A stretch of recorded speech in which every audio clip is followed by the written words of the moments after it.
मजहब की खराबी है ना अखलाक की पस्ती। मजहब की खराबी है ना अखलाक की पस्ती, दुनिया के मसाइब का सबब और ही कुछ है। सलाम, नमस्ते, सत श्री अकाल। मैं हूं आपके साथ हर्षिता मिश्रा और आप देख रहे हैं टाइम्स मेल। क्या भारतीय सेना की हालत अब ऐसे हो गई है कि किसी भी नफरतबाज शख्स के आगे झुक जाएगी? क्या दुश्मन के छक्के छुड़ा देने वाली भारतीय सेना अब गुंडे, मवाली और लुच्चे लफंगों के आगे हार मान चुकी है? दुनिया भर में अपनी ताकत का लोह मनवाने वाली भारतीय सेना एक सड़क छाप जेब कतरे से डरने लगी है। आप सोच रहे होंगे कि आखिर ये कैसा सवाल है जो हमारे देश की भारतीय सेना के शौर्य पर उठाया जा रहा है। दरअसल बात ही कुछ ऐसी है। फिल्म सिटी में बैठा एक शख्स इस वक्त सेना की कार्यशैली पर बहुत बड़ा सवाल उठा रहा है। लेकिन आप कहेंगे कि इससे क्या हो जाता है? ऐसे तो बहुत से लोग हैं, सेना के कामकाज और तौर तरीके पर सवाल उठाते रहते हैं। लेकिन ना भाई ना, भारतीय सेना की अपनी ताकत दिखाने वाला इतना छोटा सड़क छाप लुच्चा नहीं है, लेकिन एक न्यूज चैनल का बड़ा पत्रकार कहा जाता है। और दो कौड़ी के पत्रकार की हैसियत इतनी बड़ी हो गई है कि उसके एक ट्वीट का असर हमारी भारतीय सेना पर हो जाता है। किसी के आगे नहीं झुकने वाली हमारी सेना को एक तुच्चा पत्रकार आंखें दिखा रहा है, और सिर्फ आंखें ही नहीं दिखा रहा बल्कि हमारी सेना को बीमार भी बता रहा है। कायदे से इस शख्स की नागरिकता ही खत्म करके भारत से धक्के मारकर निकाल देना चाहिए, लेकिन सरकार ऐसे नहीं करती, क्योंकि सरकार ने ही ऐसे लोगों को खाद पानी देने का काम किया है और ऐसे मौके पर इनका बचाव भी किया है। और उसी का नतीजा है कि सुरेश चौहान के जैसा दंगाई शख्स हमारी भारतीय सेना पर बददिमाग और पागल करार दे रहा है। भारतीय सेना में तमाम धर्मों के लोग सेवा दे रहे हैं, लेकिन उनकी धार्मिक भावनाओं का ख्याल रखते हुए भारतीय सेना बाकायदा धर्मगुरुओं की नियुक्ति भी करती आ रही है, और इसके लिए पुजारी, इमाम और ग्रंथों रखने की परंपरा भी हमारी भारतीय सेना में है। मंदिर, मस्जिद, चर्च और गुरुद्वारा भी भारतीय सेना का एक शानदार अंग रहा है। होली, दिवाली, रमजान और ईद भी भारतीय सेना में सब मिलजुल कर मनाते हैं। लेकिन ये बात सुरेश चौहान की को पागलपन लगता है। दरअसल भारतीय सेना ने रमजान के मौके पर बाकायदा रोजा इफ्तार की दावत आयोजित की, जिसमें बड़ी संख्या में सेना के अधिकारी और जवान समेत स्थानीय लोगों ने शिरकत की। जम्मू के डोडा में सेना ने इफ्तार पार्टी की तस्वीरों को ट्वीट करते हुए लिखा कि धर्मनिरपेक्षता की परंपरा को आगे बढ़ाते हुए जम्मू के डोडा में सेना की तरफ से इफ्तार का आयोजन किया गया है, #रमदान। लेकिन भारतीय सेना का यही ट्वीट फिल्म सिटी के जहरीले सांपों की आंखों में चुभने लगा। इन तस्वीरों में दिख रहा है कि इफ्तार में शामिल एक साथ रोजा इफ्तार कर रहे हैं और फिर इस दौरान नमाज भी पढ़ते हैं। संभवतः इफ्तार के बाद मगरिब की नमाज अदा की गई होगी। लेकिन सुदर्शन चैनल का नफरतबाज सुरेश चौहान ने भारतीय सेना को बीमार करार दिया।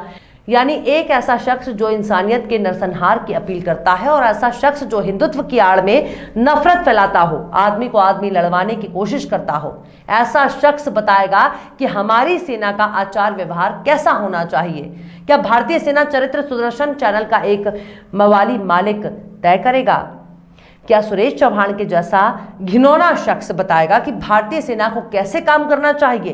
क्या लोकतंत्र से नफरत करने वाला जहरीला शख्स तय करेगा कि सेना को क्या करना चाहिए? आखिर क्यों सुरेश चौहान को दाना पानी दे रही है मोदी सरकार? आखिर क्यों भारतीय सेना पर उंगली उठा रहा है गद्दार? आखिर क्यों एक लंपट के ऐतराज पर पीछे हट गई हमारी सेना? बताएंगे आपको और भी बहुत कुछ। लेकिन आप अगर हमारे चैनल पर नए हैं और पहली बार हमारी वीडियो को देख रहे हैं, तो आप हमारे चैनल टाइम्स मेल को सब्सक्राइब कर लें, वीडियो को लाइक कर दें और बेल आइकन का नोटिफिकेशन बटन भी प्रेस कर दें, ताकि बिना देरी हमारी हर खबर आपको मिलती रहे। लौटते हैं अब खबर की तरफ। हमारे देश में लगातार खराब होते रहे सामाजिक माहौल को बिगाड़ने के लिए जनता जिम्मेदार भारतीय जनता पार्टी की सरकार है, और उससे भी ज्यादा हमारे देश के न्यूज चैनल वाले देश का माहौल को गंदा कर रहे हैं। हमारे भारतीय सेना का इतिहास बहुत पुराने, अंग्रेजों से भी पुराना है। लेकिन अब सुरेश चौहान के जैसा एक वाहियात शख्स, इतनी मजाल, जो हमारे देश में रहकर हमारे ही सेना पर उंगली उठा रहा है।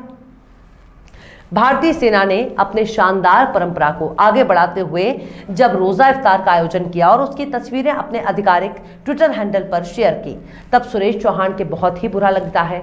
सुरेश चौहान के लिखते हैं कि अब यह बीमारी भारतीय सेना में भी घुस गई है, दुखद। इसके बाद भारतीय सेना ने रोजा इफ्तार की तस्वीरों को डिलीट कर देती है, और सेना को धर्मनिरपेक्षता की परंपरा दर्शाने वाली इन तस्वीरों को इसलिए डिलीट करना पड़ा सेना को धर्मनिरपेक्षता की परंपरा दर्शाने वाली इन तस्वीरों को इसलिए डिलीट करना पड़ा क्योंकि प्रोपेगेंडा और नफरत फैलाने वाले सुदर्शन चैनल के मालिक सुरेश चौहान ने उस पर ऐतराज किया था।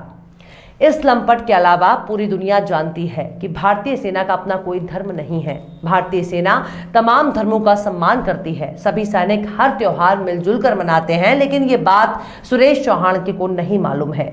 लेकिन सबसे हैरानी वाली बात यह है कि एक सड़क छाप मवाली के ऐतराज करने पर हमारी सेना रोजा इफ्तार की तस्वीरें डिलीट कर देती है। रमजान के महीने में इफ्तार पार्टी का आयोजन भी एक परंपरा के तौर पर किया जाता है।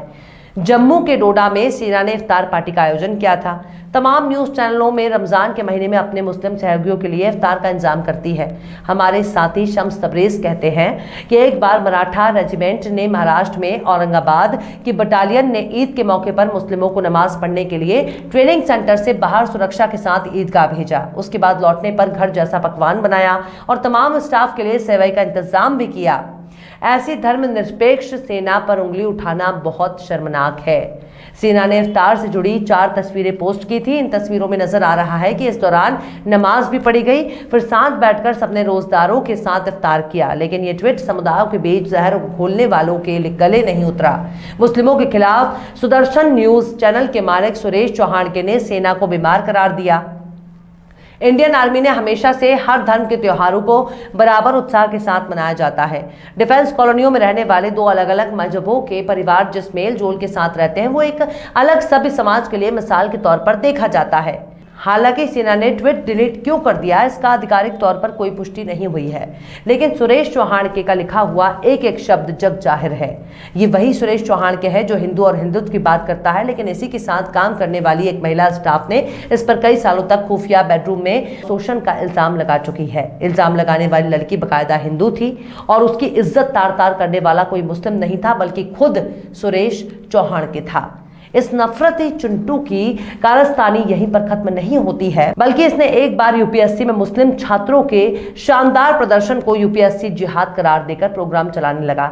लेकिन अदालत ने इस बेशर्म को लताड़ लगाई और उसके प्रोग्राम को रोक दिया। ये वही शख्स है जो धर्म संसद के नाम पर मुस्लिमों का नरसंहार की वकालत करता है। और अब ऐसे शख्स के ऐतराज पर अगर हमारी भारतीय सेना अपने ही ट्वीट को डिलीट कर दे तो अब इस पर कुछ भी कहने और सुनने के लिए कुछ रह नहीं जाता है। जरा सोचिएगा। बहरहाल चलते चलते आखिर में अकबर मासूम ने भी क्या खूब फरमाया है। तीरे गुरूर की इस्मत दरी पे नादिम हूँ, तीरे गुरूर की इस्मत दरी पे नादिम हूँ, तीरे लहू से भी दामन है दागदार मीरा। फिलहाल इस वीडियो में बस इतना ही है। वीडियो आपको कैसा लगा कमेंट बॉक्स में आप जरूर बताइएगा। वीडियो पसंद आए तो लाइक करें। हमारे वीडियो लिंक को फेसबुक, ट्विटर, व्हाट्सएप पर अपने रिश्तेदार, यार, दोस्तों को भी शेयर करें। और बेबाक, निष्पक्ष, स्वतंत्र पत्रकारिता को सपोर्ट करने के लिए आप हमारे यूट्यूब चैनल टाइम्स मेल को जरूर सब्सक्राइब करें। और हाँ, बेल आइकन की घंटी वाली बटन भी आप जरूर दबा दें ताकि आपको हमारे आने वाले नए वीडियो की नोटिफिकेशन फौरन ही मिल जाए। फिर मिलते हैं किसी और वीडियो में एक नई खबर के साथ। हर्षिता मिश्रा को दीजिए इजाजत। जय हिंद। ये बनारस है, बनारस यानी गलियों का शहर। ये बनारस है घाटों का शहर। ये बनारस है फूल, माला, अगरबत्ती और आस्था का शहर। और मंदिर ऐसे ऐसे तोड़े हैं, वहाँ लोग खड़ा होकर पेशाब कर रहे हैं। रामराज सरकार, रामनाथ सरकार है तो रामनाथ सरकार का काम दिख करिए आप। यहाँ सबकी कहानी एक जैसी है। पूरे महीने में 2-4 हज़ार रुपया भी बिक जाए तो बहुत बड़ी बात है। लेकिन सवाल है कि आखिर जो दुकान उजड़ गए उसका विकल्प उनको क्या दिया गया। हम लोग का दिल जानता है मंदिर बना बहुत अच्छी चीज़ है। आज बनारस को एक दुर्लभ चीज़ मिल गई। एक तरफ महंगाई से जनता त्रस्त है, वहीं दूसरी तरफ पेट की आग भी एक बड़ी समस्या है। लेकिन मंदिर से हम अपने घर का पालन पोषण कैसे करेंगे? यहाँ पर नवीनीकरण के नाम पर बहुत सी मूर्तियों को तोड़ दिया गया। तोड़े वो तो मुगल तोड़े थे, अंग्रेज तोड़े थे। लोग क्यों नहीं, हमारे राज्य में, हमारे मोदी सरकार में टूटा है। पूरी मिनट काशी उजाड़ दी है। तो देख लिया आपने हमारे इस वीडियो को। हमें उम्मीद है कि आपने हमारे वीडियो को लाइक किया होगा और दूसरों को भी शेयर किया होगा। अगर अभी तक आपने हमारे चैनल टाइम्स मेल को सब्सक्राइब नहीं किया है तो जल्दी से सब्सक्राइब कर दें और बेल आइकन भी प्रेस कर दें।